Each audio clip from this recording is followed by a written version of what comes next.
The information shared on the Allo podcast is not intended as medical advice. Your medical care decisions should be made in consultation with your physician who is familiar with your specific case. Welcome to the Allo podcast from the Allo Hope Foundation. I'm Molly Sherwood. And I'm Bethany Weathersby. And this episode is sort of bittersweet to me because I'm really excited to close up Amanda's incredible story, but we're also closing up the whole season. Not to say we won't be back. We definitely plan to be back. Spoiler alert. Don't worry. That's definitely happening. Yeah, we are definitely in a rhythm now with the podcast, and I cannot imagine life without being a podcast superstar.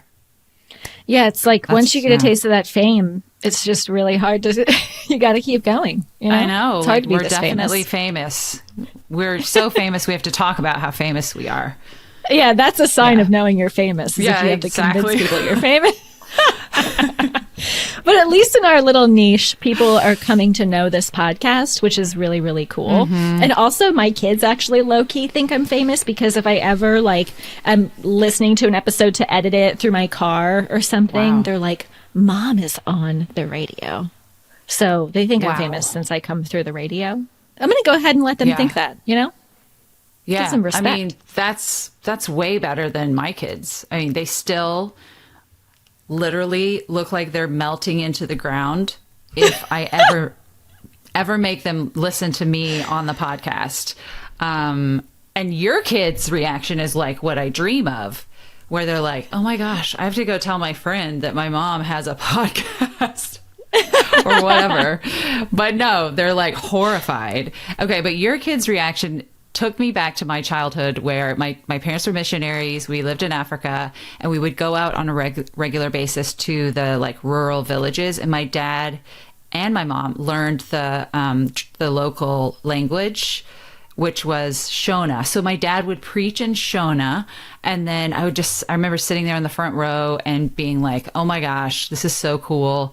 He's famous and he's like a celebrity. And so that's amazing. Yeah. I mean, to learn a whole language for that is pretty incredible. Yeah. Well, they just really wanted to connect with the people there. But so yeah, that's how I was reacting to my dad's work as a child. But here we are now with my kids withering away on the floor in embarrassment and agony if they ever hear my voice on a podcast. So that's where we're coming from. I think it's because like your kids are older and so they recognize that moms are not cool. Mine are still like somewhat, you know. Yeah. And it's the older ones have infiltrated my younger. Yeah. Mm-hmm. Yeah. Mm-hmm. Yeah. Yep. You know. Okay, so it is a hard life. I know. It's like they'll come back. They'll come back around once they appreciate, you know. All right, let's recap. Kids. Yes, I know that's going to be awesome. Mm-hmm. Okay. Oh, by the way, Hayes told me yesterday he was going to have 4 kids, and I forget the first 3 are going to be named his best friend's names, and the 4th one is going to be named Bob. Oh my gosh. Those are his kids' names. That's so it's really, all boys, obviously, because my kids can't like conceptualize women in their world. It's just so they're not ready for that. Anyway, okay. All right, let's this is like a beautiful wrap-up episode in so many ways. So let's recap where we are now in the season. So way earlier, we started the season off with a rousing game of listing like 20 million things that we think will save the most HDFN babies. And I actually love that episode. I thought like the pace was fun and fast, unlike our usual pace, which is fun, but not fast. A little slow sometimes because we just love to chat, which is also great, you know? And then we had our episode for my low titer moms out there. Shout out to you, which we left on a cliffhanger with Amanda's story. More on that in a minute. We had some awesome Q&As with Dr. Kara Markham and Dr. Tim Barr. Love them so much. So good. And yes, we talked about tiny things that make the difference between life and death in HDFN. And that episode really touched me. I thought it was like such a well-rounded but quick representation of what the disease experience can be and how fragile it is. We talked about mental health and parenting. Obviously, crying was involved in that. But, that's how we do. So much crying. So much crying. I was not ready for that. I know. And then we also had a really special kind of like mini series about global issues surrounding HDFN, like how this disease is managed in other continents, access to Rh immune globulin worldwide. So even in just this season, we did a lot, but we also did a lot as an organization this year, which I think we should share today before we wrap up the season too. Yeah. Wow. That is a lot. And I'm actually really excited to kind of reflect on that, because sometimes in the day-to-day work, when we are trying to help, one mom who's struggling, or we see preventable things happen over and over again, it can feel discouraging. And then it can also sometimes feel like we're drowning, where we're drowning, but we're trying to save someone else who's drowning. So yeah, I mean, the need is so great, but it always brings me such a sense of joy and fulfillment to remember the things that we've accomplished. It's really important. Me too. And I actually was responsible for this script today, which I'm so glad for, because I want you to kind of like sit back and hear for yourself what has happened from this thing that you created. Oh my, that is so nice, Molly. I know. When I was reading through the script, I was like, oh my gosh, I can sit back and like just listen for a bit. That sounds amazing. Yeah. Okay. And I also can't wait to kick off this episode with the rest of Amanda's story, you guys. It's so good. Molly and I have actually re-listened to it a few times since we recorded it. And remember, like we said, her story started with a low titer, allo immunized pregnancy. And then here we are today. It ended up as an incredible survival story. And her story really does give us so much hope for what treatment for this disease could look like, and what like fantastic healthcare professionals can do together when they work together in such a beautiful way. I agree. And even though, we saw that her referral process was delayed and there were aspects of the overall, her flow that wasn't what it should have been, the way that her team stepped in when it was time and when her son was really sick was just incredible. So do you want to remind us of like where we are here with her? Oh yeah, in her story. Sure. Yeah, so back in episode 2 of this season, that's when we introduced Amanda, and she shared the first half of her story, because she did have very low titers, and that's our low titer episode. She has anti-D antibodies. This is her second child that she was pregnant with, and at the beginning of that pregnancy, her titers were so low, they were too low to titer. And so suddenly, months later, she was in second trimester, and her titers had jumped to 2,048, which is such a huge leap. And her OB had placed a referral to the high-risk MFM, but that referral went unnoticed for a few weeks, and no one had told Amanda that her titer had jumped like that. And then Amanda just happened to see the request in her chart, and that was just kind of on a whim on her part. And she followed up and kind of pushed for the right care. And we left off with Amanda sharing that within hours of learning about the seriousness of her disease, of her allo immunization, she learned that her son was severely anemic, hydropic, and showing beginning signs of heart failure. And so that's where we stopped. And let's just cut back over to hear the rest of our interview with Amanda and her incredible story. I want to start the second half with this with a quote that Molly sort of coined. I listened to it in a training that she was giving, and I really heard it, and I was like, this is exactly our scenario, which was, it's not necessarily about the severity of the disease, it's about the level of care that you've received. And the fact that I have a living son today is such a testament to that, because I think we were probably one of the worst case scenarios to have a living child at the end of it. So just to give a reminder from that episode, our starting MOM was 2.4. He was very hydropic with fluid all over his skin and his stomach and his heart, and he was in active heart failure. So I left that high-risk OB appointment, obviously bawling my eyes out with my husband. It was now 4:30 in the afternoon, and one of us had to go get our daughter from school. We have family that could help, but none of them have car seats. So it had to be one of us.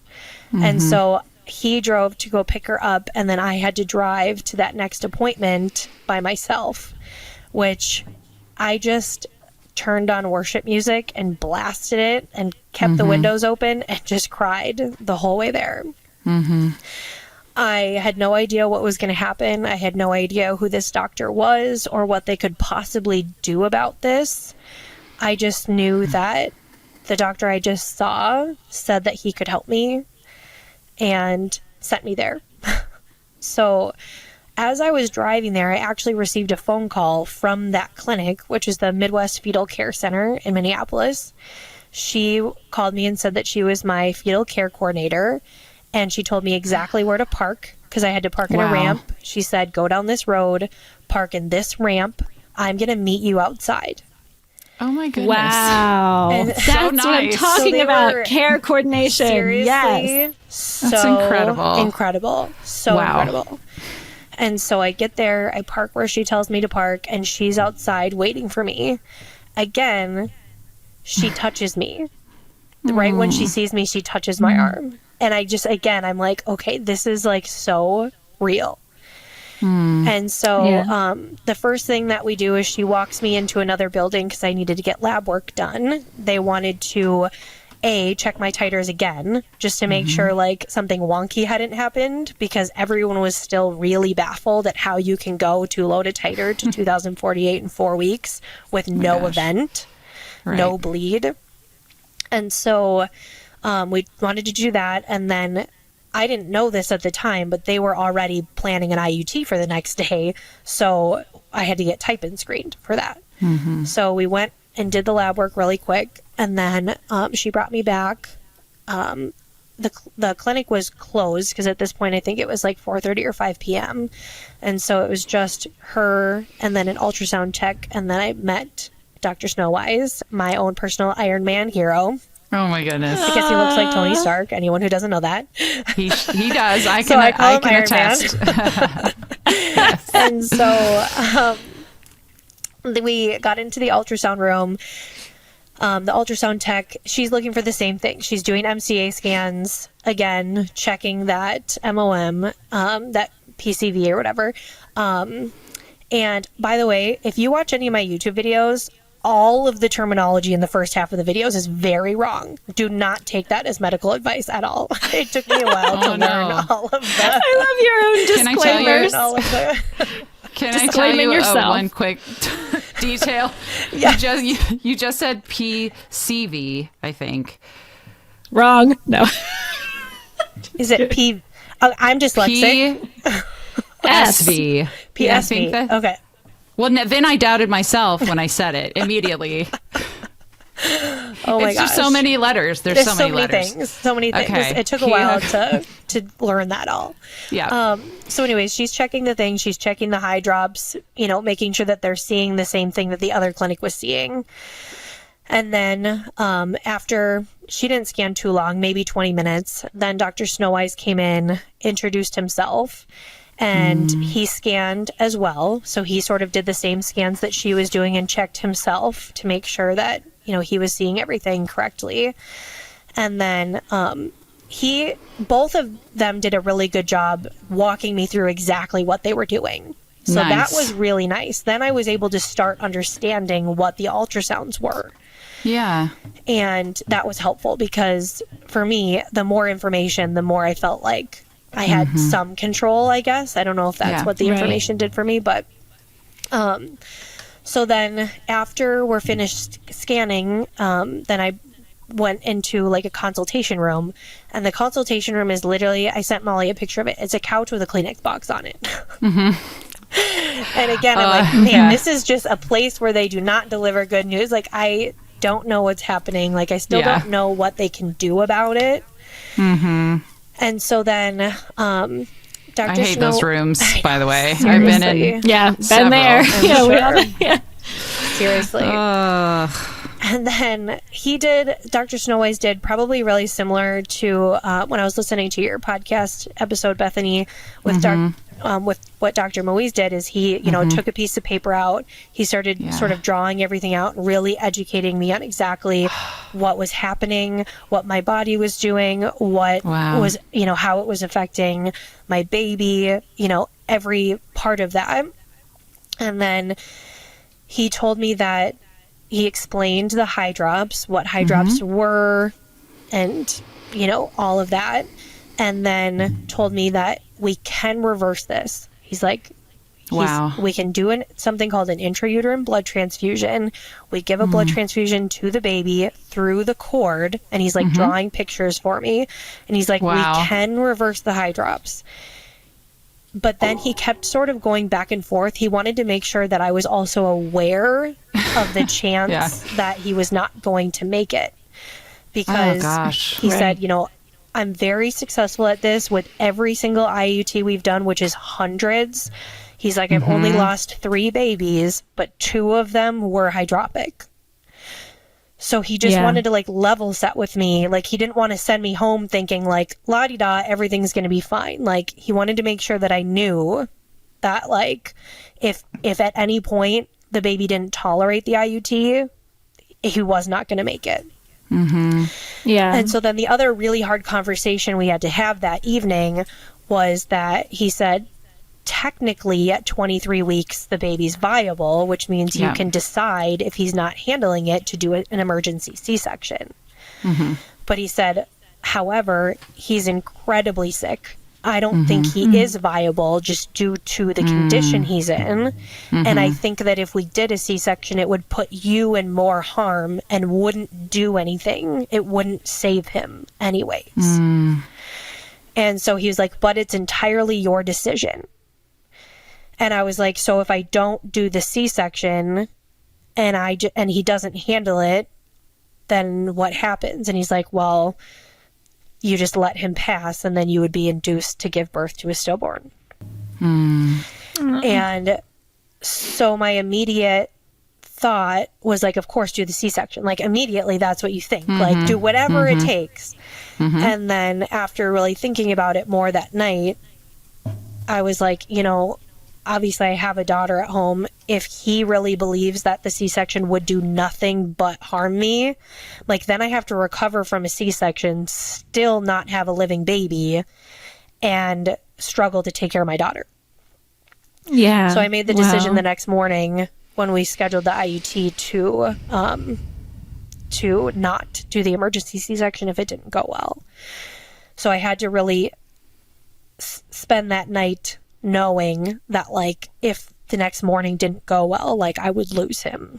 How many hours has it been since you even found out that this had suddenly worsened and become what it is? Like, how long have you even known about this situation now when you're now faced with this question?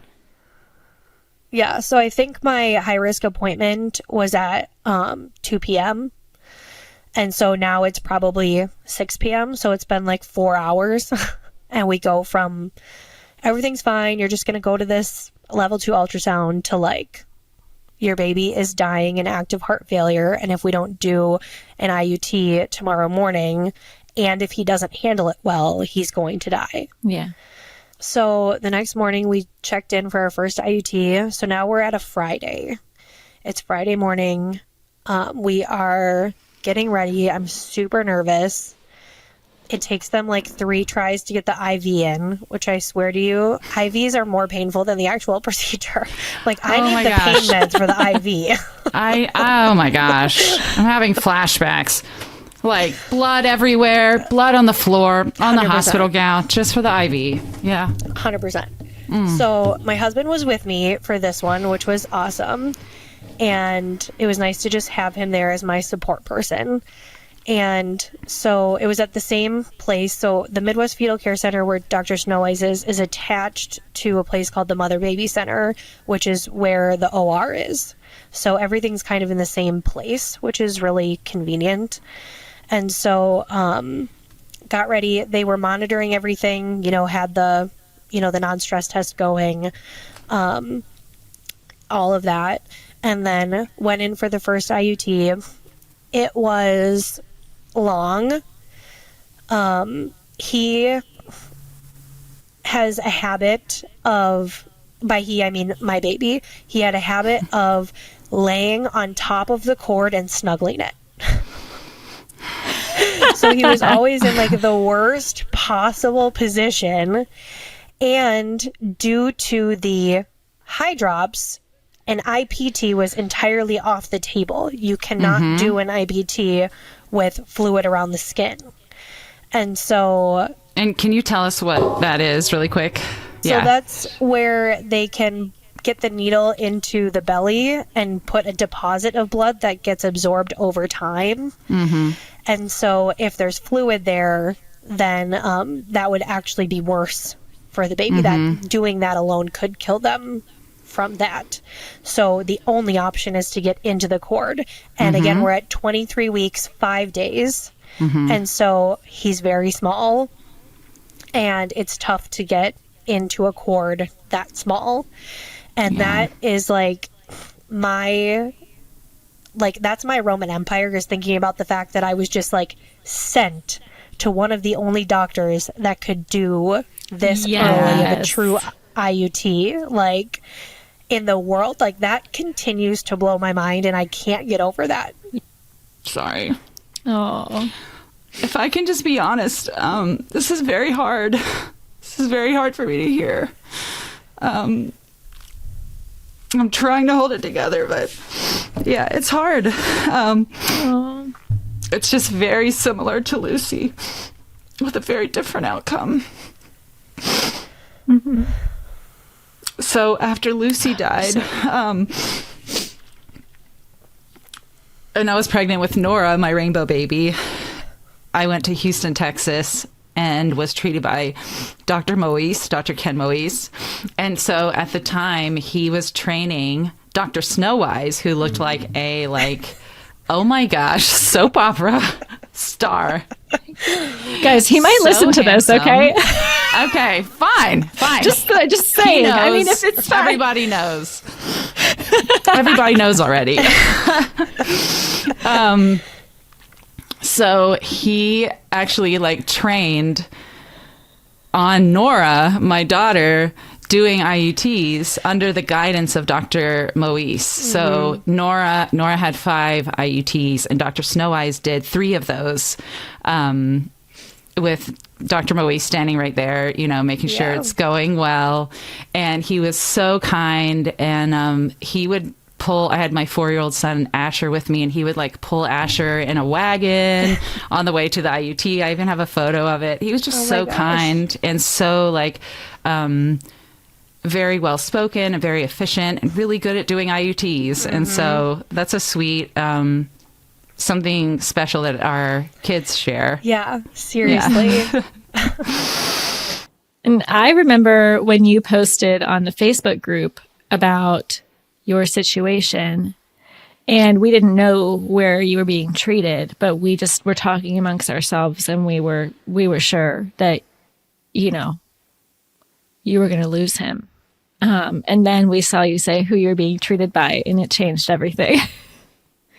So when you first joined our support group, you were right in the thick of it. We didn't know what was going to happen, and we saw where you were, and we were just like, oh my goodness, we've got to get her to Snowise, because he's also on our medical advisory board at the foundation.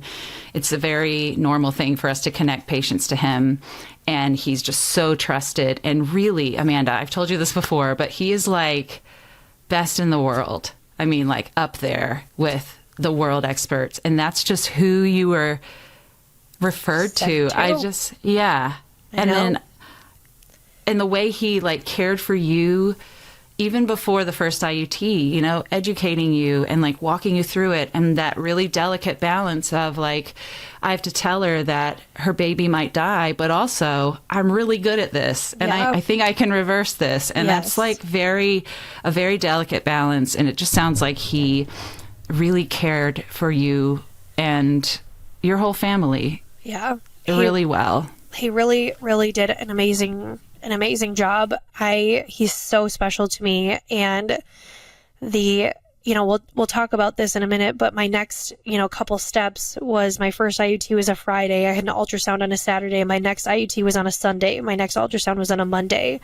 And gosh.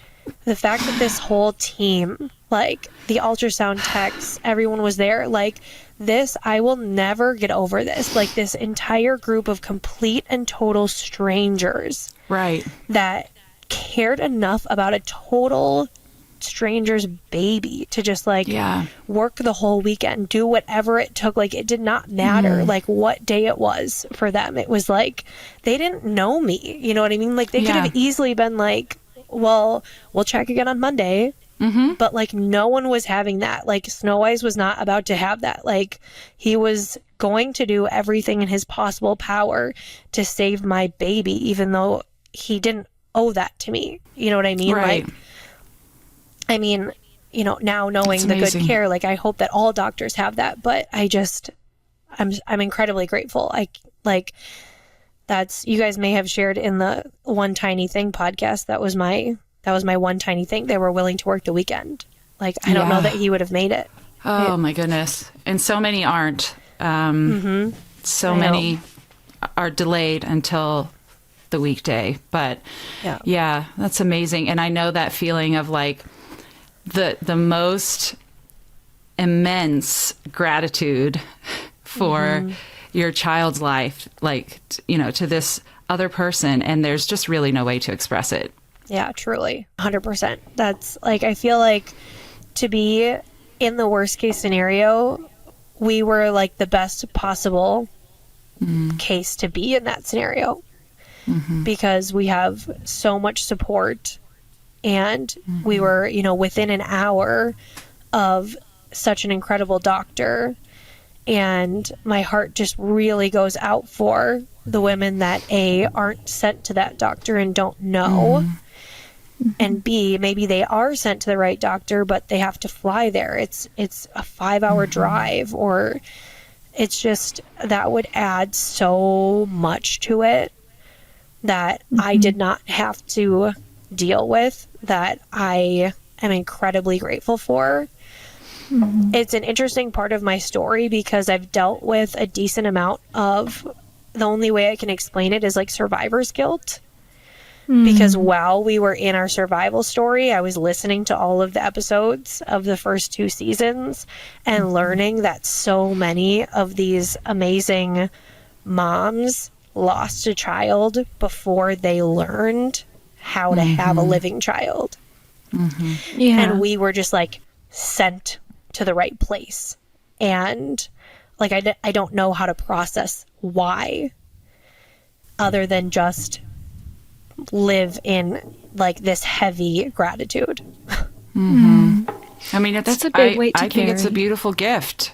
Yeah, but I think it's just a gift. Yeah. And maybe it's hard to kind of accept such a like weighty, that's a weird word, but like a weighty gift like that. Just accept it. Yeah. Yeah, I don't know. I was grateful that you shared earlier, Bethany, because I was thinking about, when I was thinking about this episode, I was wondering like how you feel, because our numbers are so close. Like his starting numbers are so close to Lucy's starting numbers. He was just a little farther along, which I think was also obviously really helpful.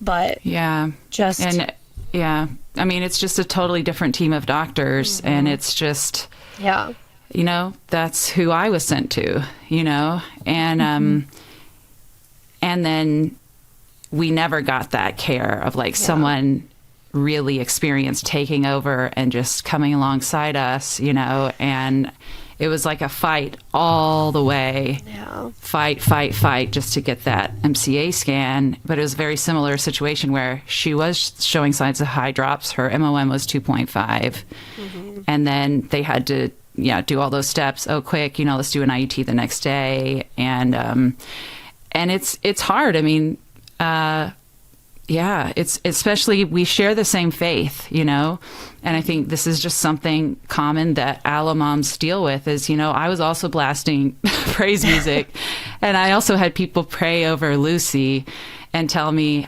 God's telling me she's going to be okay, and she died and we had all the faith in the world and I still trust him and I know that he's a good God.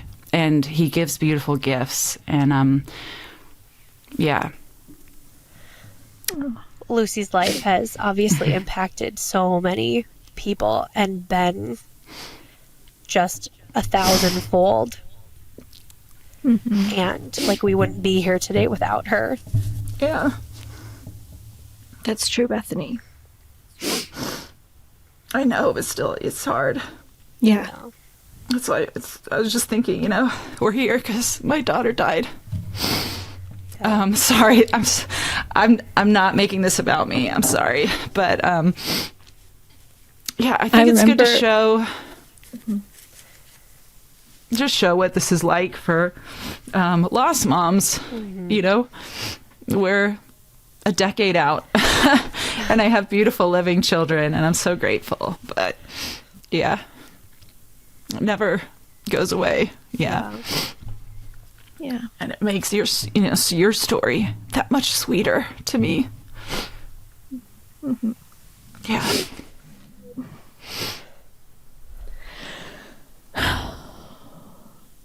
We talk about how we should do a better job preparing the women that we interview than we do, because I think all of them in some way, after they share their story, they experience a big wave that comes over them, sometimes for weeks after having to say this out loud. And it's true for us sometimes, and it's going to be true for both of you today.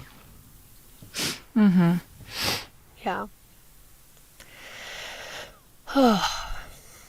It's such a good conversation, though. I love talking about this. Yeah. I love hearing your story, and love the sweet connection. Yeah, through the handsome doctor. Yes, I seriously love that so much, and I love the way you said that. My gosh. Our kids are gonna have this forever connected. Thing. That's that's so amazing to me. Yeah. So we go in Friday morning for the first IUT. Like I said, he's snuggling his cord and on top of it. So, and we just talked about, we could not do an IPT. He had to get into the cord. And so, do you want me to pull up the numbers? Do we want to talk about hematocrits and all that? Or do we just want to do the story? We want to nerd out. Are we nerding out the numbers or not? I want to nerd out. Because I have all the numbers. Well, let's roll. Please let us nerd out to your numbers. Yeah. Okay. But but just for reference. So goal hematocrit is what? 40s, right? 40s. Is that what you would say, guys? Yeah, 40, 45. Okay. Low 40s. Yeah. Cool. All right. So first IUT, we did get a starting hematocrit. This is the other thing. I listened to the other stories and I'm just oh my gosh, so many people didn't get starting hematocrits or didn't get ending hematocrits. And I'm just oh, thank God for Dr. Snowise. I love you. Yeah. Thank you. Yeah. Okay. So starting hematocrit was 9.9. So the night before, when he was educating me about everything, his guess, Dr. Snowise's guess, based off of the MOM and the high drops, is that he was going to be between 5 and 10. That was his guess. And he was nervous. He was there's a chance he could be at 3. And he was if that's where he is, I just don't know that he's going to tolerate it. And I don't know for sure what that number is going to be until we're in there. So 9.9, although is very bad, it felt good because it was at the higher end of his estimate. Yeah, his comfort zone too. Yeah. Right. Yeah, exactly. Yeah. I feel like that's to me, from the hundreds and hundreds of pregnancies that I've seen play out, that is a survivable number. Right. I feel like 5 or 6 is when it's like most of the time they don't make it. Yeah. Which is very close. Yeah. You weren't that far off. Yeah, no, we were not. And he was obviously already super hydropic and everything, so he was already in the, road. Right. So starting was 9.9. The ending hematocrit we got was 19. So that's great. He, Dr. Snowise really taught me that the highest we would do is triple where we started, and he sort of taught me all of that information. That if you haven't listened to the other episodes, you should, because they educate you on all of these things and what that means. So, I knew kind of where our goal was. We didn't quite get there, but we were at 19. That was a lot better than 9.9. Yeah. So we're feeling good about that. That's amazing. So we had an ultrasound on Saturday, and this is the other thing that I just want to say is so incredible, and I'm forever grateful for. I did not have to advocate for any of this. It was, you're having an ultrasound tomorrow morning. See you at 8 a.m. Wow. That was it. And when I got there, I didn't even know, none of them, the clinic wasn't open. It was literally Dr. Snowise and a ultrasound tech were there just to meet me, just to check on my baby. Oh my goodness. And that's, like I said, I'll just never get over it, because I'm just you didn't know me. I'm a total stranger to you, and you care so much about my unborn baby to, just take it this seriously. I just cry just, thinking about that. I know. So our MCA on Thursday, our MOM on Thursday was 2.4, IUT Friday, MOM on Saturday was 1.6. That's so good. So obviously still anemic, but way down. So much better already. He obviously tolerated it. So we're taking a huge deep breath. We're not out of it yet, but we're a lot better than we were a day ago, 2 days ago. Wow. So he scheduled the next IUT for Sunday morning. And this was where I had been updating in my post in the Facebook group. Yeah. And Molly had saw that we were in an IUT, and she was like, "Oh my gosh, it's a Sunday and you're doing an IUT. This is a phenomenal. You are getting the best care." Wow. We're not used to this. I know. I could tell. Because I feel even with a 1.6, there's so many doctors that would have been we can do it on Monday. And it's just no. So good. And the people in the OR, they said we don't usually do surgeries on Sundays, so they were all kind of a little confused about exactly why we were there, but they were there to help us nonetheless and do all the things. So Sunday, same thing, 2 hours pre, and then the actual IUT was again quite long because he remained in his awful positioning and snuggling of his cord. He still was hydropic, so still an IBT was not an option. You had to get into the cord. So Sunday's starting hematocrit was 17%. So that was pretty good. We didn't go down too much, in those 2 days from 19 to 17. And our ending hematocrit was only 25 because at this point he came to life a little bit, and he was I'm moving, I'm doing stuff. He's feeling good. And because of, I think that this is why, correct me if I'm wrong, but I think because of the high drops, he couldn't get a paralytic yet because of the ascites around his skin. Oh, I don't remember talking about a paralytic at this point. I think, well, were you sedated? I was sedated for sure. I mean, I was awake, but... So a little bit of that does go through to the baby. Yeah. So maybe a little, but I don't know, actually. Yeah, because if you're injecting the baby and they have fluid retention, that would make sense. Yeah. Yeah. I don't remember them explicitly Yeah. saying that, but I don't remember talking about the baby getting a paralytic yet. But also I was Yeah, like I don't in know. the middle of the worst, so who knows Right. what they said to me, to be honest. Yeah. So I also wanted to share really quick, if anyone can ask for this, I don't know, it probably depends on the hospital, but my first IUT, I had an actual angel of an anesthetic nurse, and she allowed me to play any playlist I wanted. So I had already built this whole worship playlist, and she let me That's so play that in nice. the room, and it was so incredible. And so I had my playlist with me for every IUT, and I just loved that. So I was my able to gosh. just like have my loopy medicine, listen to my worship music, Relax and just, worship the Lord. like let it happen. Do you remember her name by any chance? I don't Okay, remember that's okay. anybody's names. I wish I did, but yeah, I did not. Besides We need to make Saul. sure Dr. Besides Snowise Saul. Certainly listens. remember that And one. yeah, tell Saul. Just have Saul listen. Hopefully and he she needs does to listen, pass it along. honestly. She was Yeah. phenomenal. Okay, so Sunday morning, second IUT, starting hematocrit was 17, ending hematocrit was 25. So not where we wanted to be, but we got a little bit more in. So we're going to call that a win, right? Yeah. Because he kept moving like crazy. So then my next MCA check was the following day, so Monday morning now. And his MOM was 1.4. So now Okay. we're like Thursday to Monday, 2.4 to 1.4. We're like amazing. underneath Wow. the line. Yeah. His high drops have improved significantly. They weren't completely gone yet, but they were a lot better. So that felt really good. And then my next IUT was then scheduled for Wednesday. So he sort of proactively knew, like, we don't need to just like check MCA scans until we get to 1.5. It was like, we're at 1.4. He's going to need another one because we were only at 25. Yeah. So Monday we were at 1.4 MOMs. Wednesday was the next scheduled IUT.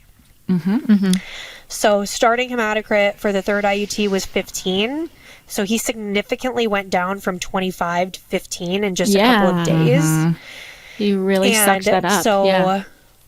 yeah, he really sucked that up. And then that also made Dr. Snowise made a couple of different calls. Like the next IUT, we had platelets in the room just in case he needed them. And he also changed the size of the needle so it wasn't as big.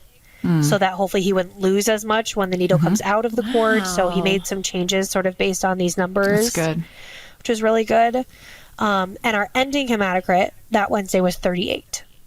Wow. Okay. So we Wow. got like almost normal. And Was then baby acting so crazy? He Was was kicking around. so crazy. Yep. He's like, I've never felt like this before. Literally. Well, and so, okay, so What that is this third like? IUT, dude, this is probably because he was getting so like jazzed up on blood. But during the third IUT, his heart rate actually dropped, Oh my goodness. and they put me under for an Oh, gosh. emergency C-section. And how many Wow. weeks were you? 24 weeks. Oh, 24 weeks and 2 days. Okay. Wow. And I just, all of a sudden, I have the anesthesiologist at my head, and they're going, "We're going to put you to sleep now." Oh my gosh. And I'm like, oh. So my brain is going, okay, something's going on. They're doing an emergency C-section. I'm going to have a baby today at 24 weeks. And I said that Oh my over and gosh. over again. And I felt like I was comprehending that, probably due to the medication I was on. So I was like, okay, this is fine. But then I can see totally fine. the monitor. I can see my monitor, and my heart rate skyrockets. And I'm Oh my like, gosh. oh, like my body's reacting to this, even though I'm not mentally reacting to this. And his heart rate stabilized, was fine. They were able to finish the IUT. They did not have to do an emergency C-section. And when I woke up out of that, being entirely put under, a nurse was right at my head. They were super phenomenal about this. Somebody was right at my head saying, "You're still pregnant. We did not have to do the C-section. You are fine. The baby is fine." They said that probably like 4 times just as I was waking up, so Yes. that I like Amazing. knew that we were good. We were still pregnant. Everybody was fine. Wow. What a relief. At this point, though, just to back up really quick, now I had learned sort of what our next path was going to be for the rest of the pregnancy after that second IUT. When he was doing a little bit better, I sort of learned, the progression of IUTs, what everything was going to be like. And so I submitted for like intermittent FMLA at my corporate job, knowing I was going to be out all the time. And this is where, and I know a lot of other IUT moms can relate to this, it's like me and my husband can't both go on intermittent FMLA. So you can't necessarily have your husband there for every single one. Yeah. And so he was there for the first 2, that Friday and the Sunday, and then my mom was with this one. And so they came out and told her they put me to sleep for an emergency C-section. And she absolutely freaked out and called everyone and told everyone. Oh, no. Oh, no. That you were having a baby? Yes, that we were in an emergency C-section to like immediately pray because like I was having a baby at 24 weeks. Oh, my gosh. So, she had the biggest reaction. I'm like, people are like, how did you react to that? I'm like, I was passed out. I had no reaction to this. Yeah. Thank goodness.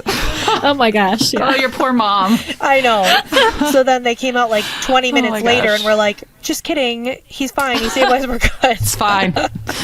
I'm like, oh my gosh. Good that you were on top of it, but maybe next time just like wait until after the C-section to like tell someone's mother that they're... Oh my gosh. So anyway, that was just like a fun little story there with the third IUT. Every IUT has its own fun set of like things that happen. Just a little flavor. Just just a little flavor. Just a little bit. Like Friends. It's like Friends. It's like, the one where everyone thought... Oh yeah. I started naming my IUTs that, like the first one, the one where he moved the whole time, the one where they put me under. So third IUT, ending hematocrit is 38. So we're like, okay, that's awesome. Or that was Wednesday. So then Thursday, we are now exactly a week later from learning all of this. We have our follow-up MCA, and our MOM is 1.2, and the high drops are completely gone. Wow. Oh my gosh. Oh my gosh. And what a miracle. You could tell, like, because Dr. Snowise did all of my MCA scans as well as the ultrasound tech. Every single time he did some. And, like, you could just tell his entire demeanor changed from when I had met him a week ago to, like, that day. He, like, I didn't know him, obviously, until that first day. So I couldn't tell that he was, like, he was entirely unsure about what was going to happen. Yeah. Oh, man. Yeah. And now a week later, like, seeing his demeanor, he was like, we're good. Like, this baby's going to make it. Like, we are fine. Oh, my gosh. That was just the most insane week, I think, probably of my entire life. Sure. I keep watching you tell different parts of your story, and I can see you having these just overwhelming waves of gratitude. Like, I can't believe that happened. I can't believe that happened over and over again. And it's really, it's a wonderful story. I'm really glad you're sharing with us. Okay, so we made it through that first week. We go from a baby in active heart failure, super hydropic, extremely anemic, to obviously still has HDFN, but he's good. He's stable. We have a good hematocrit. We have a good, MOM. We're feeling incredibly grateful, really good about everything. So then we scheduled the next IUT for a couple weeks later. And we had our fourth IUT, starting hematocrit. Well, let me go back really quick. We had a couple of fine MCA scans. And then the next MCA scan before our fourth IUT was 1.8. So once it reached that, it was like, okay, so we scheduled that next IUT, and the starting hematocrit was 18. So he had fallen quite a bit still there, but it had been a couple weeks, and then we got him back up to 38. So successful IUT, doing good. And this was the first time we were able to do an IPT with it. Oh, wow. Okay. So we were able to get the blood in the cord and get the blood in the belly. So he was really set up well. Yeah. So then between the fourth and the fifth, we actually went 4 full weeks with really good MOMs. And that felt like the biggest breath of fresh air of my life. Like being able to just have that break period was so phenomenal. That's amazing. And then obviously eventually, the MOM reached to 1.9. So then we scheduled the fifth IUT. Fifth IUT starting hematocrit was 22. We got it to 42 and got blood in the belly again. That's great. Yes. So, and how many weeks were you then? Oh gosh, November, that would have been like 28 weeks. Okay. Thinking, Yeah. maybe around there. Yeah. And then we ended up needing a sixth and final IUT at 33 weeks. The MOM eventually reached 1.77, and so our starting hematocrit was 26, so not so bad. And a Right. hematocrit 42, and again put some in the belly. So then we make it to 35 weeks. I go to my regular checkup appointment, and now I have my MCA scans plus my OB checkup, plus we do non-stress tests. So, it's like a couple hour Yeah. appointment. And at this point, I am like so uncomfortable. I am like, my body is like, we have had enough of this. We are so done. And I learned that day that my blood pressure was really high and I had gained 6 pounds in that 1 week. So my body my was gosh. like, Wow. we're No. done. Yeah. And gosh. We're done with this. so exactly, yeah. So his MCA scan was a little off. His non-stress test was a little off. I was super off. And so the OB that was treating me from a maternal standpoint and Dr. Snowise together were like, we should just admit her. Like, we're feeling uncomfortable with where we're at. Like, we want her to be monitored. And I actually had a dream the night before that I was going into labor, so I packed my hospital bag. I already had it with me. Oh, I just good. knew. I was like, Oh we're my not going gosh. home. Of course. Yeah. That's good. And Yeah. so when she told me that they were admitting me, she's like, you're taking this really well. And I was like, well, actually, I already have my hospital I already bag kind of packed, knew. so we're good to go.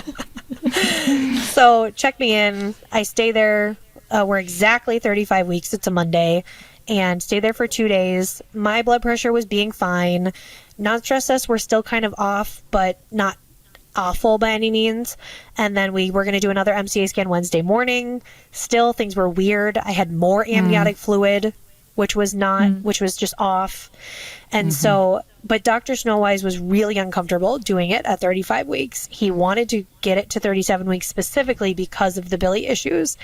He didn't like the risk of exchange transfusions. And so he was really not sure the call he was going to make. So he actually called Dr. Moise that morning to talk it through and just decided together it was just better to do the C-section and get him out. It was like, we made it this far. We're not going to like mess it up now. Yeah. Yeah. So we scheduled the C-section and had the C-section. We had him at, I want to say it was 1:56 p.m. I never remember the exact time that my kids were born. It was something like that. I can't remember the day. There's too many. I can't remember right? their birthdays. I always like There's so freeze when many.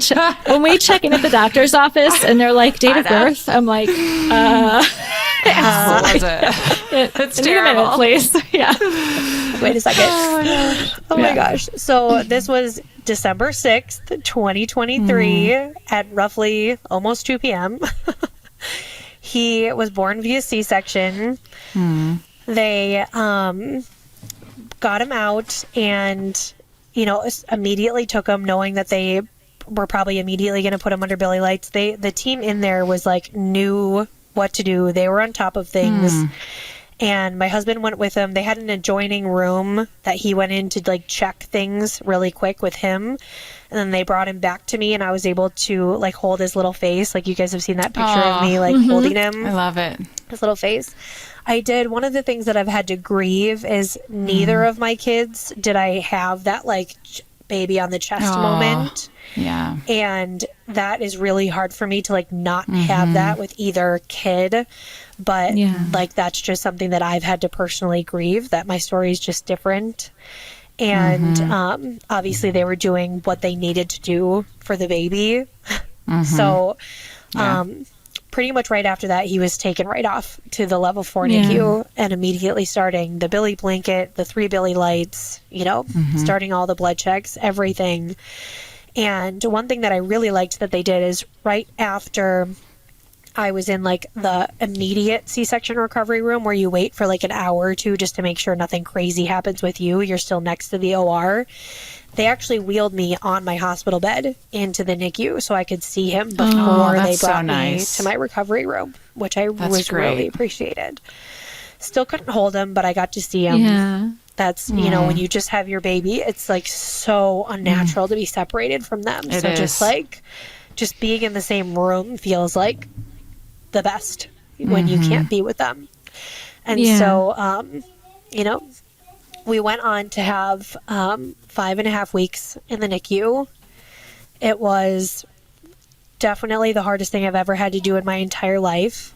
I cried probably 80% of the day, every single day, because I just didn't feel right ever. Nothing about it could feel right.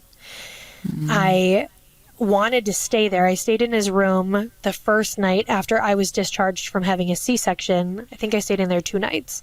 And at that point, it had been a week since I was admitted to the hospital. And my husband was like, I really think you should come home. Like, Annabelle needs to see you. You need to see Annabelle. You need to sleep in a bed. And I was so reluctant to leave, but I also knew that I like needed my daughter. I'm like, I need to touch the child that I can touch because I still couldn't hold him yet. Yeah. And so I went home and just cried. I bawled my eyes out so hard leaving the hospital. I was like, I am traumatizing anyone walking in here right now because they for sure think that I lost a child because I am just so like distraught. Yeah. But we, you know, made it through. We, you know, got a schedule down. Luckily, my daughter's in full-time school. Like, she's in full-time pre-K. I can't imagine like having to figure out if I was a stay-at-home mom, like how to juggle that. Right. So we sort of got a schedule down of like, bring her to school in the morning. I'd spend all day in the hospital. My husband would pick her up from school. I would go home, have dinner with them, do bedtime with her, sleep, and then go back. And so we just sort of did that. Wow. But And you did that through like Christmas. That was during Christmas too. I did, yeah. That was the week leading up to Christmas was definitely the worst. Every time my brain would think about the fact that my kids weren't together on Christmas morning, like I just lost it. Like I could not handle that thought. And I kept, you know, every time you're like every NICU stay, you always like, you're just on the edge of your seat. It's like, could we go home tomorrow? Could we go home tomorrow? Like you're just waiting for these things to happen. And I guess back up really quick. He did end up getting an exchange transfusion at 2 days old. His Billy was really high. This was also the first time that I felt entirely unsure of what was happening because they were checking his Billy, I think, every 4 hours. And every hour he was older, the threshold for transfusion changed. Right. So you go from this like clear target, like 40% hematocrit, to like every hour it's different from like what we're going to do about it. And your whole team of doctors moms don't changes. spend it does change. And most moms don't spend much time preparing for that window either. They're not very familiar with those trends and thresholds because you're focused on getting your baby, you know, on the outside. Yes. Yeah. For sure. I remember listening to Kate's episode while I was pregnant. She said, you know, the NICU wasn't the easiest part. It was the hardest part. And I was like, how is that possible? And then the second it was our turn, I was like, yep, I get it. Yeah. This is awful. Yeah.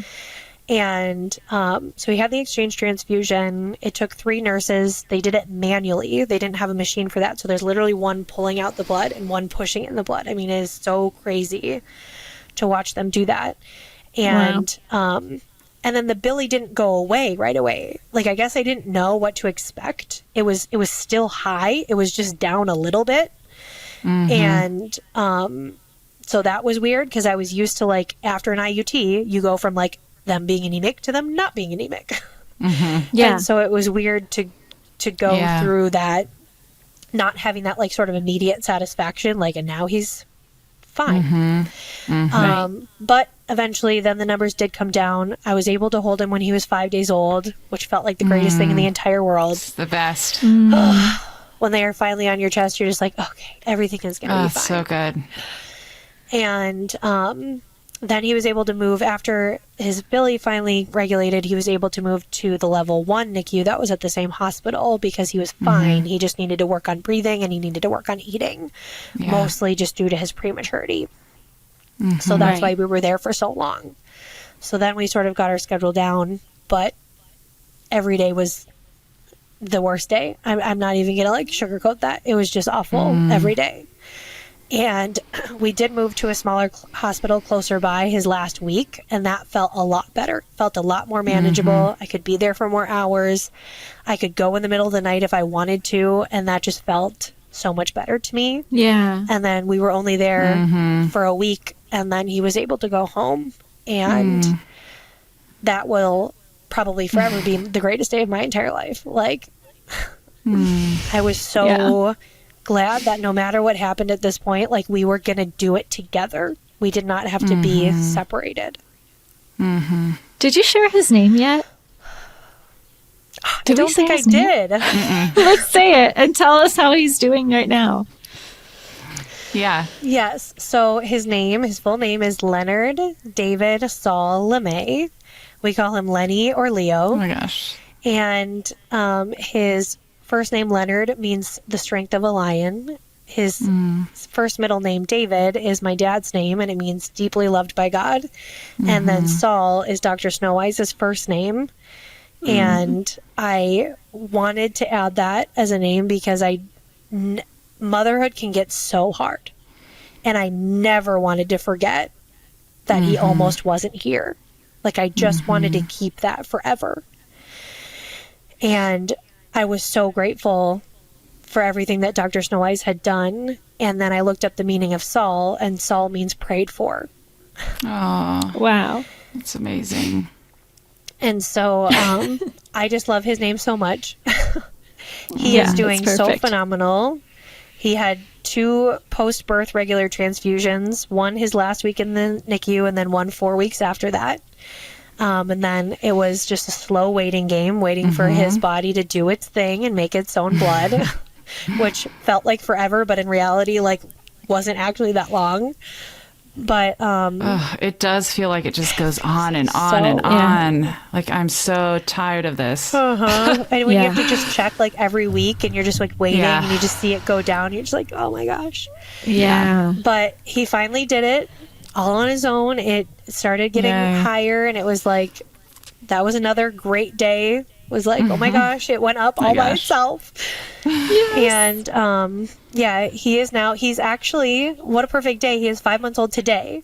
Oh, I love it. Oh my gosh. The 6th. We were discharged. I know. It's amazing. The 6th. We were discharged from hematology a couple weeks ago, and he's literally the most perfect little, completely normal, super adorable baby. And I don't even know how to be this amount of grateful for something. Oh my goodness. And he's like trying to talk. He's like super smart. He's incredible. He's so stinking so cute. cute. He's adorable. His chin is ticklish, so you can like tickle his chin and he like giggles. Oh my gosh. That's the best sound. It is. It's so incredible. Oh my gosh. And I'm just so incredibly grateful for all of our team of doctors. I'm so incredibly grateful to you guys, the Allo Hope Foundation, the podcast, the Facebook group. I mean, I don't know how we could have made it through this. Like, if I could have kept my head on, like, without you guys. Like, I want you to hear that. Like, I am so grateful for you. I love you guys. Oh, we love you too. Oh, we love you too. And it's been an honor. It has been it's been an honor to just walk through all of that with you. And I know Molly feels the same way, but we're very grateful that you like welcomed us in to that story. I think you remember you sent us a picture of him when he was maybe only like 2 hours old. I mean, it must have been. And I just remember being so grateful and overwhelmed that you wanted to share him with us when you had just been busy having a baby. And I just really felt like special. you guys were such a part of his survival story. I think I sent you guys I'm going to be super honest. I think I sent you guys that picture before I sent it to my parents. Like, I think you guys saw him before my family saw him. We were all crying. It was just Oh my gosh. we're looking at a miracle, you know? Yeah. That's how I feel every time I think about him. I can't imagine how profoundly you feel that too, Amanda. That's why I got my little proof of miracles Oh, I love it. puppy that he can sleep with at some point. Oh, When so it's sweet. safe for babies to sleep with stuffed animals. All the caveats we deliver goodness. on podcasts. All the things. Oh my gosh. Wow. Well, Thank you. Thank you you. so much for sharing your story with us. And I can't believe this is the same story that started with the low titer. Like, this is the same story. The same pregnancy. I can't. I know. it's wild. Yeah. It's crazy. Oh my gosh. Yeah. Oh, thank you, Amanda. I guess we Thank you just guys so much. Thank you. wow. Where do we go from there? It's just, she is such an incredible, her story. She's a wonderful storyteller, and the story is just overwhelming. It's truly a miracle. And it felt like a beautiful but emotional full circle moment for me, and I can only imagine how it felt for you. And I know there were some really real and I think unexpectedly overwhelming moments for you when we recorded that interview that I kind of want to reflect on, because it's really powerful and really complex, and I think it sheds light on what this disease can do, good and bad, you know? Yeah.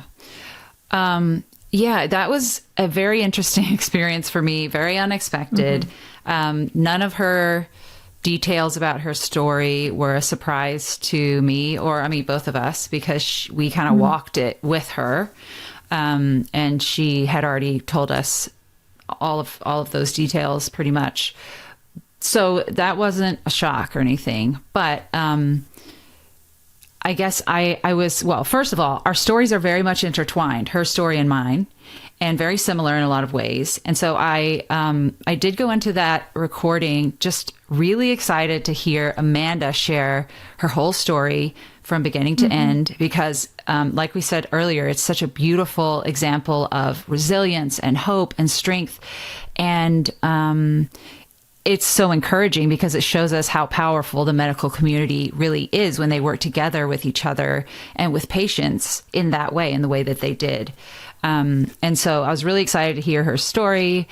And I was surprised to realize kind of once we got into it that I was kind of feeling like I was struggling with PTSD, like a flashback, because our stories are so similar. And I felt like I was suddenly back in my pregnancy with Lucy trying to get the right care, and I couldn't. And it felt like a huge wave of panic just hit me, also because I couldn't leave. I couldn't leave the conversation, and there's a camera on my face. And also, I got very frustrated with myself, because usually I can compartmentalize my own experience and keep a good kind of somewhat emotional separation when I'm providing support to other allo-immunized mothers. And so I was just really annoyed with myself that I couldn't break out of my own story during that interview and be fully immersed in hers. And I did not want to make it about me. But I couldn't pull myself out of it. I was very triggered, and, yeah, it felt panicky and very emotional, and I was not thinking that was going to happen. I know. And first of all, you handled it very, very well. And the fact that you were able to recover, and over time you re-entered that mode of just really empathizing with her experience very quickly, honestly, from what you were experiencing. And I remember I watched your face change, and it's we've watched other women that we love have these moments of these, it is like a PTSD, and you can see behind their eyes that something else is happening. It's like another world unfolding, and it can't be controlled. And it's just I don't want to say beautiful, but it was overwhelming to watch the dichotomy of like Lucy and Leo's lives together, and how they're just so intertwined, even though the path was so similar and then it ended so differently. And I was really impressed, honestly, with how you handled it, truly. And I feel like Amanda was too. And I think Amanda was just she's so humbled by what she experienced also. And it's wonderful that she has such gratitude, knowing how fortunate she is, you know? Yeah, I love that about her. Yeah, I felt like I had a choice when I was panicking. I thought, okay, I can just breeze over it and really try my best to put on a good face and then just kind of pretend to be interested and just zone out as much as possible mentally. And then I thought, or I could just kind of bring it up and talk through it. And in that way, I felt like I was respecting her story more, even though it's me talking about what's happening internally in me. But I really value truth, and being real is super important. And also she felt like a safe person that I could tell. But I still felt so bad that I was talking about my problem when it was about her and her story. And so, yeah, I think that the really emotionally draining part for me with these stories is to process the injustice of this disease over and over and over again. I understand kind of the mechanics of the disease and how that works and why our bodies do that to be, the immune system, etc. But it's so hard for me to handle the injustice that we see on a regular basis with this disease, because the majority of the deaths caused by HDFN really are preventable. And Amanda went through this extremely traumatic experience and almost lost her son because, a healthcare professional overlooked a crucial piece of information in her chart, that referral. And I know that everyone's human. There's no blame here. I'm just saying it's hard to digest. And, how many other babies have actually died because the same or very similar crucial thing was overlooked in other women's charts, or the wrong blood test is given to the father, or the providers assume, because it's a first sensitized pregnancy, there's less risk and therefore less reason to monitor closely, or MCA scans are spaced too far apart, or an MFM with very little experience performing IUTs attempts at an IUT on a patient when there's a more experienced provider just a few hours drive away. It could have been a referral. And so that kind of thing really weighs me down. It's hard for me to digest, and it can feel depleting. And so also just, I know we can't, I don't want to go too far into this, but the existential and I guess worldview and beliefs that underlie everything, that is something that when your child dies, that really comes into focus. And it's something that a lot of families have to work through in themselves of what do I believe? And how do I come to terms with this? And so that was also just a part of it. And, because she and I, our faith is very similar. And so she and I pursued the same, worship music, praying diligently, really trusting God with everything, with the outcome. And then the elders of the church praying over us. It was we both did it in very similar ways. And then both of us caught the anemia at almost the same time, when it's same severity. And so she just happened to be sent to Snowise and receive the best care. And you can see our paths are the same. And then you see this moment where we both discover that our babies are in desperate need of help. And it's a opposite. Suddenly the road splits, and she goes towards survival and my baby goes towards death. And so, thinking about like, okay, I believe in a good, all powerful God. And so just, going through what I believe about all of that. It's heavy work. It's so important. And so that's all on the table with this story. And by the way, just want to say that that's normal to work out those faith questions. And sometimes it changes after your baby dies. And I feel like I'm in a good spot. And so is Amanda with all of that. But anyway. I feel like it's so kind of life-changing for people. So for me, faith wasn't a central part of my life growing up. And yet there's still a realization through this work and through your experience that you're talking about of, I'm not in control. Like I'm not, it's not up to me sometimes what happens.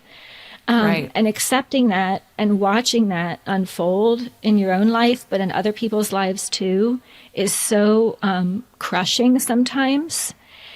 And then accepting that, but then also making a choice to use your time and energy to what you can do as just, a simple human is so incredible. And I think that's what you channeled into what we have now. And it's always stuck with me how you said years ago that doing the foundation work is a way of parenting Lucy. And I see that so clearly in your dedication for what we do.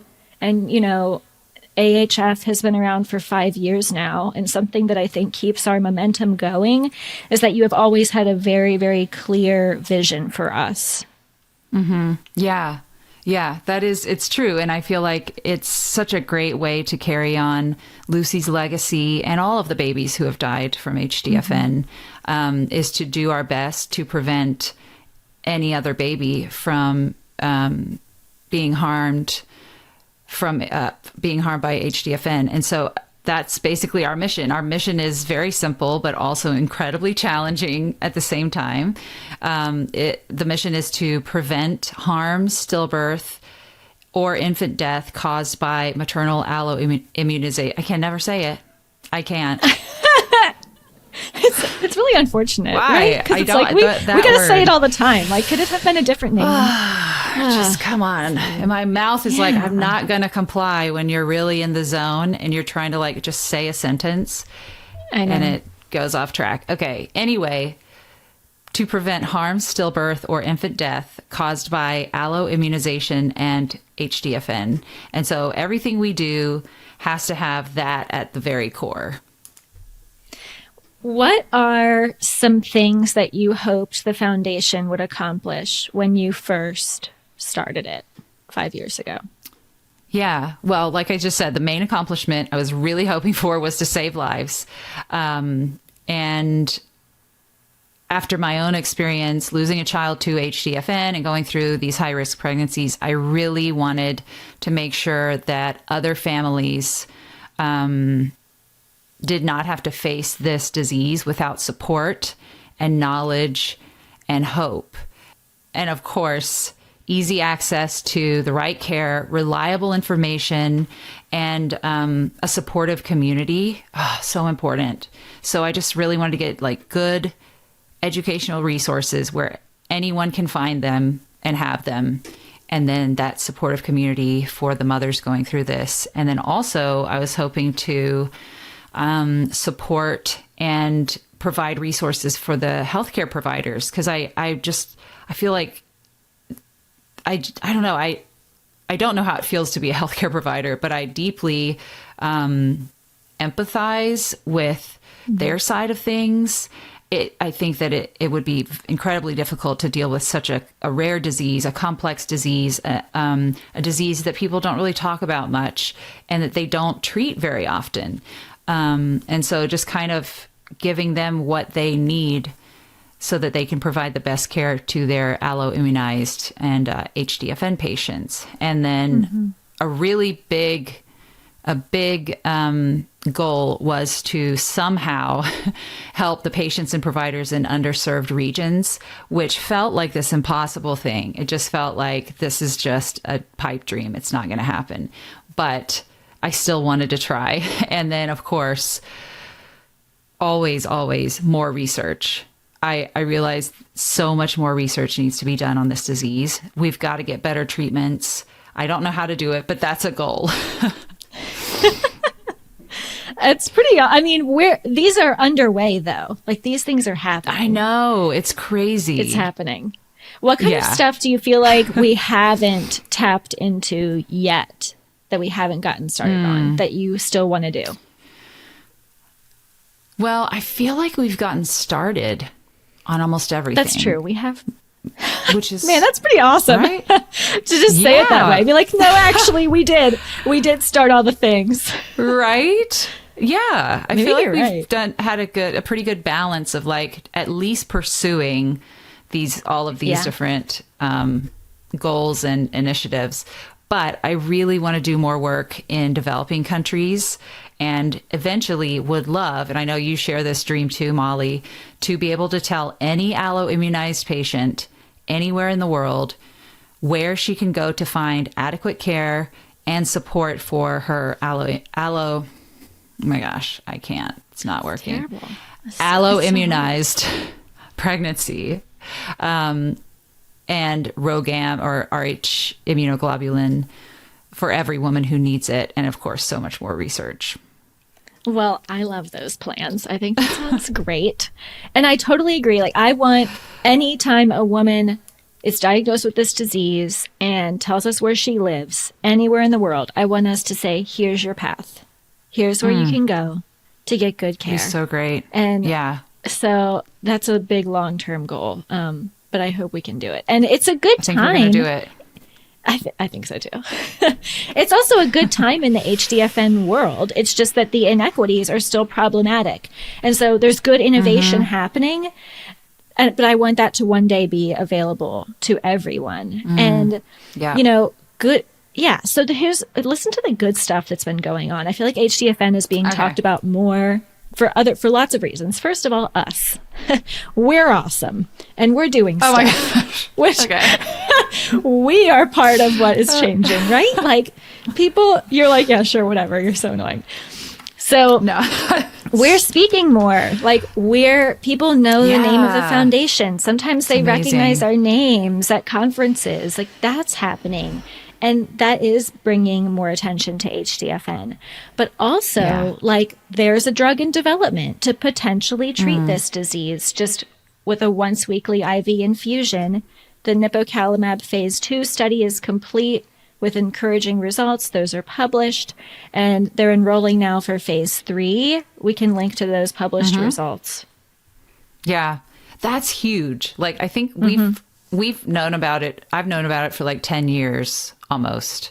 So it's not a new thing to me, but it's huge. And I think we lose sight of that sometimes. Just this, even a possibility that this could be a treatment for the future. But also some other really great things. Also for years, I have been like wishing that we could have the cell-free fetal DNA test here in the US, because it's been in Europe for a while, but it hasn't been in the US to check for the baby's antigen status for the most, for the main antigens.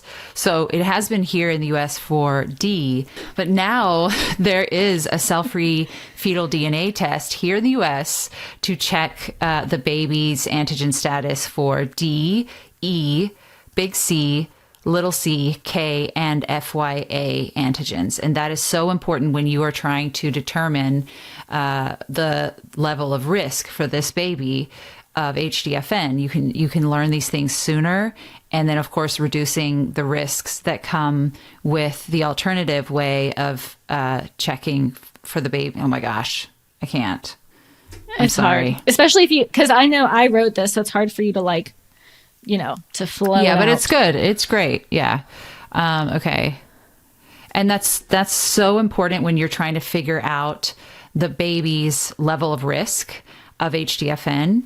And with the cell-free fetal DNA test, you can do it earlier in the pregnancy, and it's non-invasive, and it just comes with fewer risks as opposed to amniocentesis, which is what we used before to check the baby's antigen status. And we can actually link to that study showing the safety and efficacy of that cell-free fetal DNA test too. And we can also put the requisition form that patients can bring to their doctor if they are interested in having this test during their pregnancies. And yeah, it's just a blood draw on the mom. That's it. And I think you can do it as early as 10 weeks gestation. Is that right, Molly? Mm-hmm. I think so. Or you think it's not? Yeah. No. Oh, okay. I think so. I think so. I'm just doubting my own self. So that's so great. If you could find out then your baby's antigen status, that would just help you know how to direct the pregnancy from there. Mm-hmm. And another thing that's happening more often now, this is for treating the neonate who's on the outside world with HDFN, is that people are using, it's called erythropoietic stimulating agents, ESAs, like darbepoetin and erythropoietin. And the folks in Leiden did a study on this and found that giving these injections to babies with HDFN decreased the total number of top-up transfusions they needed. So we can link to that. Wow. It's great. It's amazing. Things are really moving along in our disease space. And I think it's coming back to what I think needs to be a big frame shift in the way we talk about HDFN. I know you and I were like nerding out about this yesterday.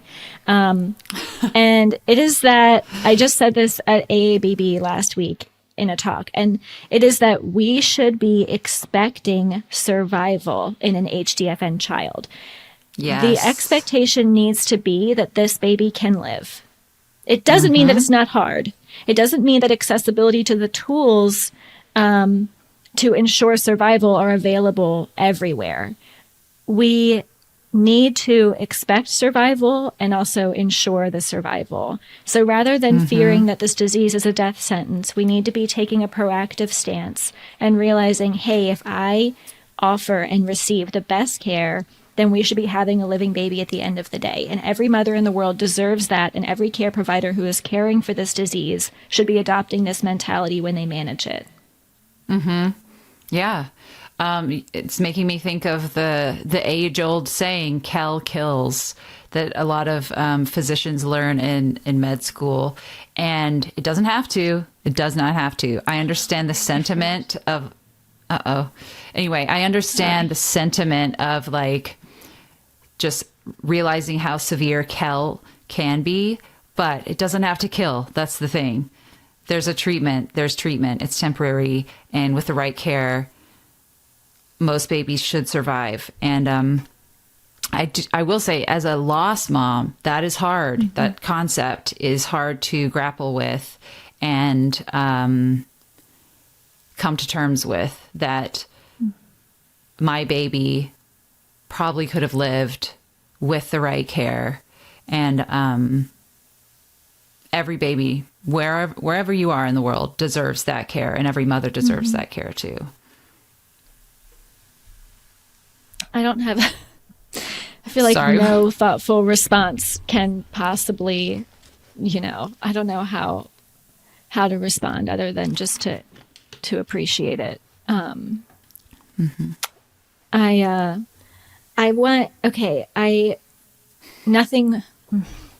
Nothing will ever offset what your family has experienced and what many other families experienced.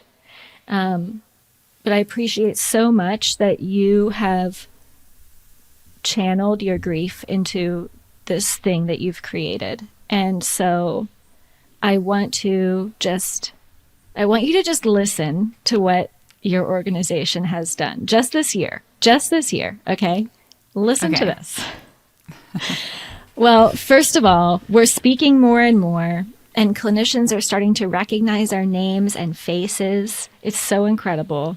We exhibited at SMFM, which is for the Society for Maternal Fetal Medicine. We presented a research poster. We spoke in so many venues, in person and virtually. Katie spoke at ISBT, the International Society of Blood Transfusion, in a huge crowded room in Barcelona. You spoke at the WIRE Consortium in Amsterdam, which is focused on the global eradication of Rh disease. We gave trauma grand rounds about becoming sensitized after transfusion, multiple talks to different subgroups of AABB, the Association for the Advancement of Blood and Biotherapies, the Canadian Blood Services, Thor, which is a wonderful, powerful network of trauma and blood folks from around the world. People know us now. They're interested, and our reach is really expanding. And on top of that, you and Katie went to Kenya in January, and we're planning to return again this January. Yes. Rose has coordinated and supported an incredible group of women with this disease who are just awaiting hope that one day quality care will be available to them.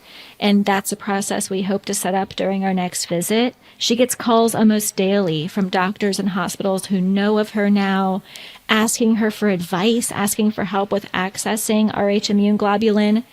Katie launched World Allo Immunization and HDFN Awareness Day. We did our first ever Allo Hope Foundation branded blood drive. We launched a merch shop. Oh my gosh. We applied this year. Like, what is happening? We applied for two multi-million-dollar research grants. Oh. And during all of this, That was insane. during all of this, that was like an out-of-body experience. During all of this, after I can't process I'm it. like I am ill thinking about it. Same. Okay. And then during my gosh. all of this, after we spoke at a meeting almost 2 years ago, some listeners took that upon themselves to create and fund a consensus guideline conference to create new guidelines for the prevention of HDFN in trauma and also the treatment of HDFN for the pregnancy and the newborn, and invited us to co-chair the whole conference to create new guidelines. Like, I have to pinch myself. I mean, the fact that me and you It's crazy. get to co-chair a couple hundred, it's bonkers. A couple hundred patients and expert clinicians coming together to make new, better, safer guidance. It's a dream. It's like and we hope to publish it next year. So patients and clinicians can lean on this, like stuff we always hammer home, like weekly MCAs, IVIG, when to Amazing. start monitoring, Yeah. how often. It's going to be in there. So we don't have to, it's crazy. It's crazy. It's amazing. Oh my goodness. And also, the part of this reach is coming from the listeners. Like, people are tuning Yes. into this and they want to follow along and be amazing. a part. And they share this podcast with other moms. And they link, a mom will post in our support group and another mom will be like, this is the episode you need to listen to. Yes, I love It's that. crazy. Yes. Oh my goodness. That's all. I have to say, I'm gonna breathe now. I was feeling, okay, breathe, take a breath. I was feeling emotional just listening to you list all of those things. And I'm going to try so hard not to cry because we need a few episodes with no crying in it. But Doubtful that that's going to happen. did you already cry in this one? You might have. No, I'm just probably still going to cry. The episode's okay. not over yet. That's all. Okay. All right. I thought I heard a little hint of it earlier, but I don't know. Anyway, but your list was so long that I pulled myself together by the end of it.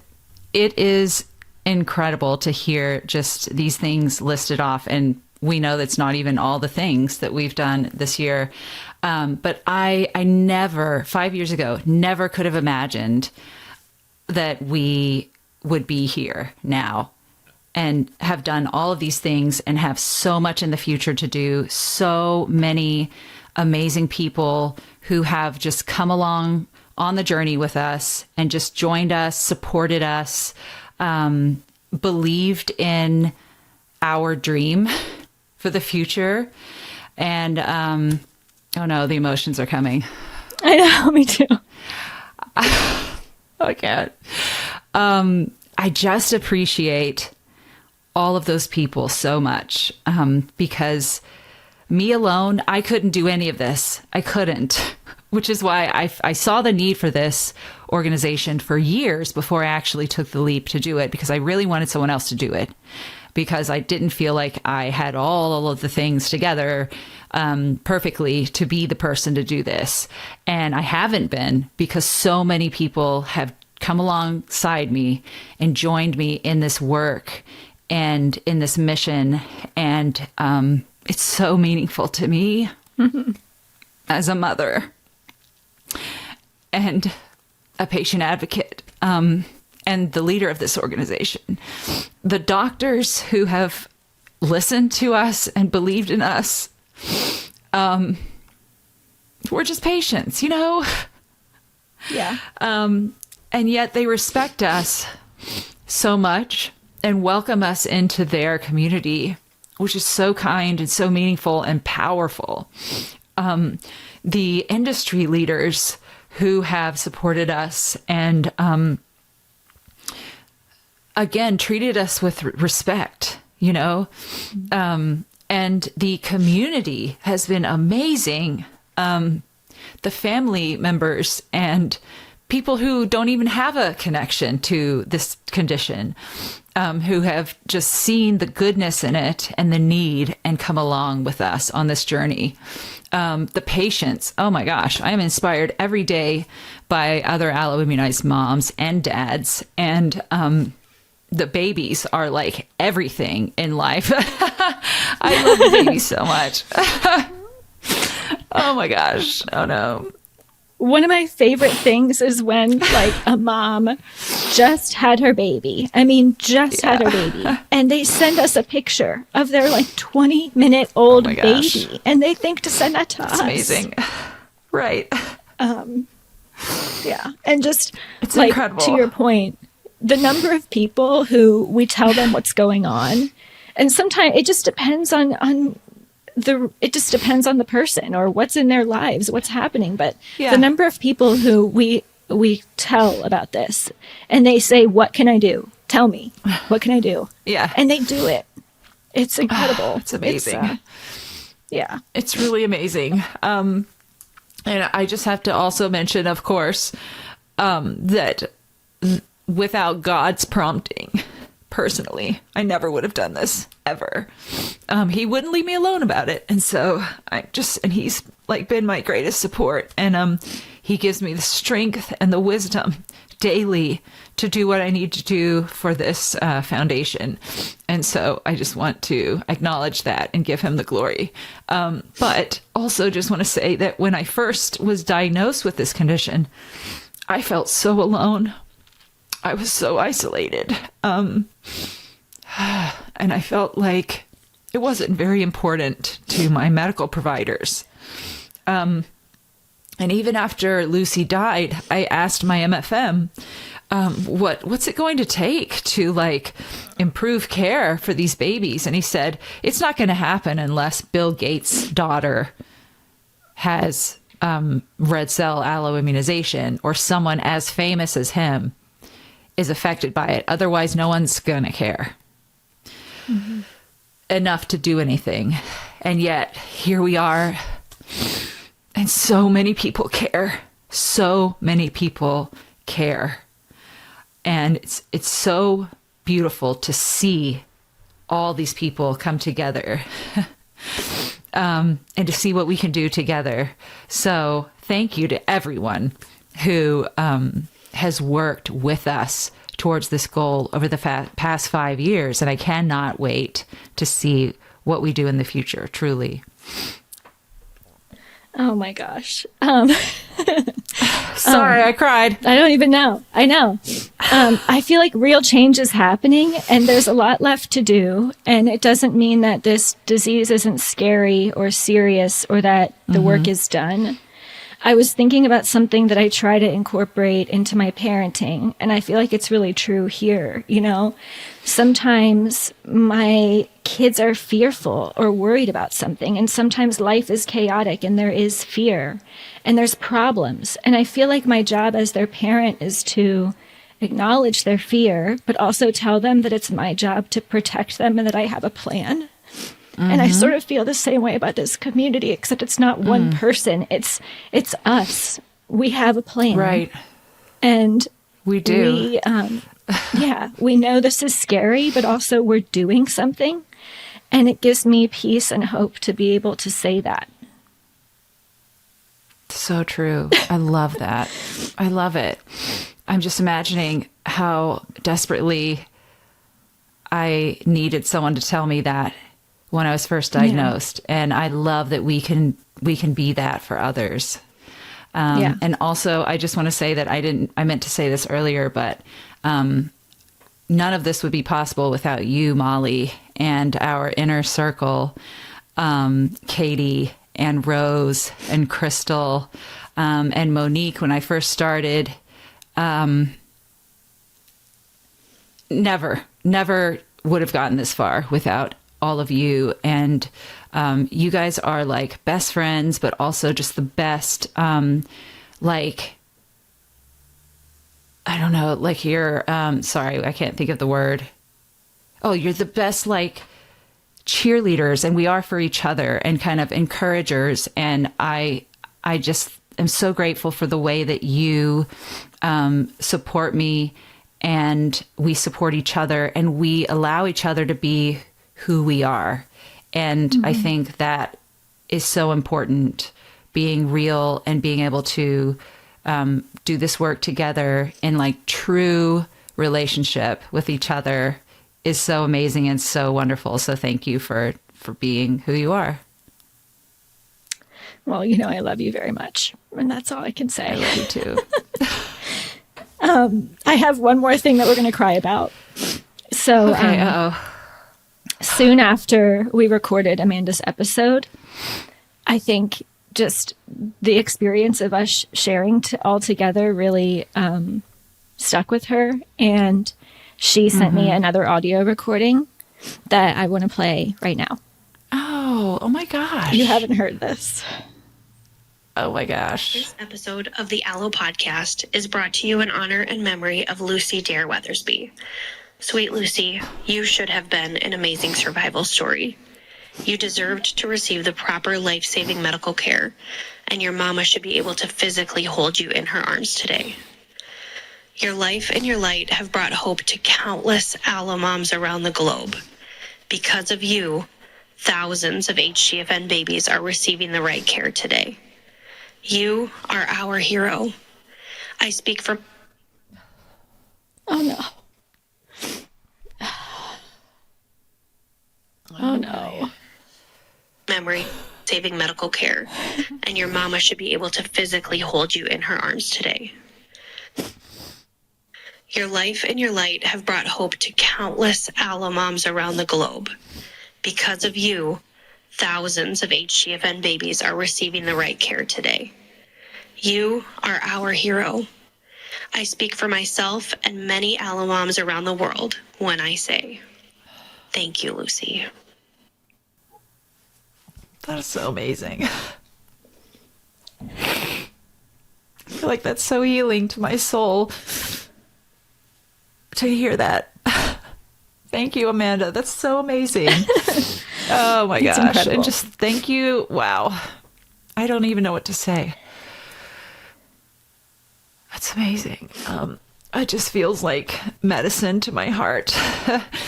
And Amanda, also wanted to say thank you for just sharing your story so openly, and then just allowing me to be reacting in whatever way I reacted, and being so gracious and kind and generous with all of that. Like, this is just amazing to me, and it feels like I don't know, it feels like something that I have been searching for. You know, I wish my doctors had said that. Yeah. And they never have. And so just to hear that is like so healing to me. Thank you so much. And I'm so proud. I'm so proud of my daughter. Just want to say that. Mm-hmm. Yeah. She's I incredible. really like being her mom. Yeah. Mm-hmm. Yeah. Our producer Eric is crying too. Nope. We don't usually. No, he had a tissue. I saw a tissue. He did. But usually no get one him else's.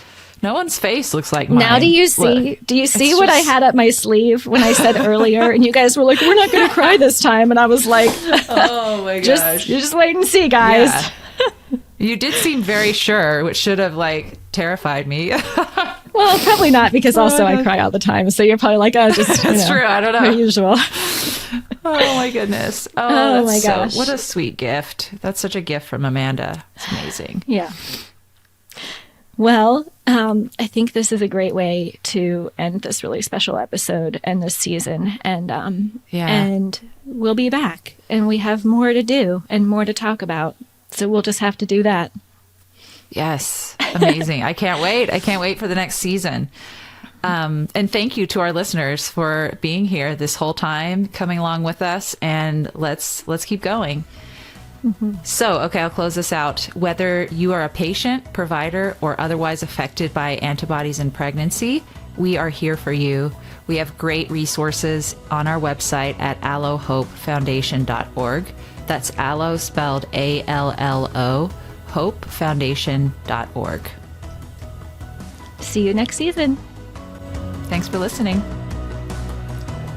My face. Look at my face. Oh my gosh, that was so sweet. Oh. Isn't that incredible? I've been holding on to that for...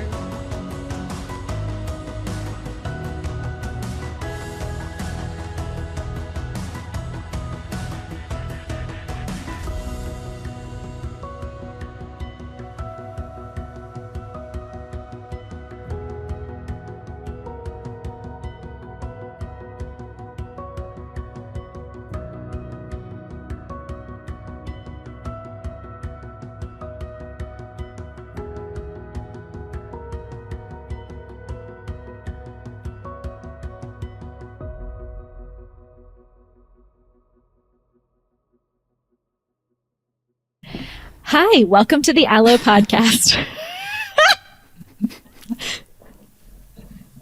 Oh my gosh. Okay. Eric We're did keeping it this, first. by the way. We're keeping it in. We're still Okay. rolling. Okay, sorry. Yeah. All right. Hi, welcome to the Allo. All right. Sorry. I was doing fine. It's actually my fault. Okay.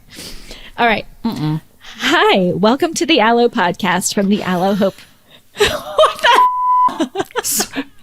I'm sorry. You said hi.